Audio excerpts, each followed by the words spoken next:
Welcome back, everyone, to a one-off special on what will probably be our last Veritas Files video. So we're going to take a look at a little different topic today.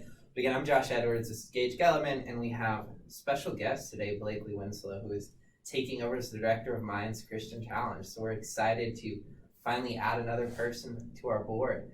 So today we're going to be kind of looking at Calvinism, specifically looking at T.U.L.I.P, which is just an acronym for the 5 points of Calvinism. We think this is a very important topic in Christian circles. It's probably one of the most common debates amongst theology. So we're going to kind of just jump into this a little bit today, take a look at it. Same as we did for our common salvation questions, we're going to shoot this in different videos for different points. So if you don't want to watch through an entire 1 hour video at once, you can just watch through each of the chunks as you have time. Or if you're just interested in what we have to say on one piece, you can do that as well.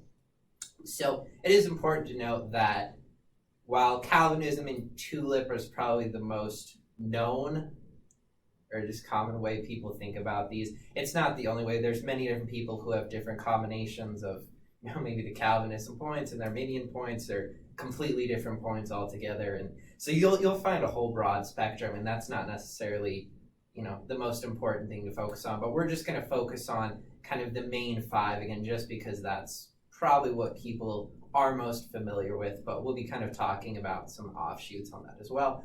Our goal for this is somewhere in between a debate and us just holding hands and singing Kumbaya. So we're hoping to have some good discussion, but we probably won't agree on everything, and hopefully we agree on some things, but we probably won't agree on everything, and we'll definitely be talking about the things we differ on and just kind of talk a little bit, but we're obviously not going to get into full-fledged debate, but those differences will come up, and we think that's important, and we'll definitely talk about that, and most importantly, the scriptural basis behind everything here.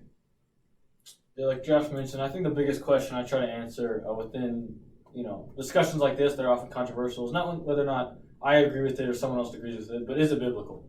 Is what is taught by John Calvin, or these 5 points, regardless of where they came from, are they actually biblical based, and are they also logical? And if they can fit those two things, then I'm going to believe them.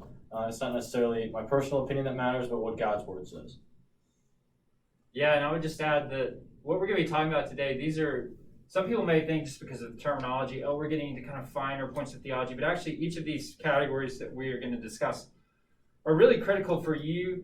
If you haven't thought about these things yet as a believer, it's actually really important to think, hey, what is my position on this? Where do I stand on this? What is the biblical evidence to support my view? Because these are things that all believers really need to be thinking about. These are, I would say, fundamental parts of theology, and that's why we wanted to discuss them. So even if you don't have familiarity with some of the terminology we're going to be bringing up, hopefully as we explain it, you'll see, hey, this is actually a pretty important part of understanding my walk with God, my salvation, the nature of God, things like this.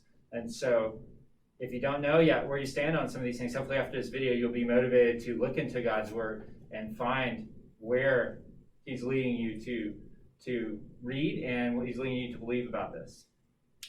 Yeah, to kind of finish off, if you don't necessarily agree with everything we say, that's definitely okay. There's nothing wrong with that. You can always feel free to reach out to us. We'd love to talk to you more. But even if, like Blakely said, if you're not as familiar with this and want to go do your own research, I'd encourage you to do that. But as you do this, I would also really encourage you to consult maybe a pastor, an elder in your church, as someone who's kind of a more spiritual elder, farther along, who might have some knowledge of things, who can really guide you to some good resources, because there's a lot of good stuff online with this topic, but if you don't necessarily know what you're looking for and just Google it, you can run into some definitely weird stuff that can kind of be hard to parse through at first. So I'd really encourage you, as I said, if you're kind of new to this and want to learn more, to find someone to kind of come alongside you with that. And could also even be just, a friend, brother, sister in the faith. But I'd really encourage you, to especially just reach out to pastors, someone who has a little more knowledge, maybe he's gone to seminary or something like that, and can just kind of help you in this search.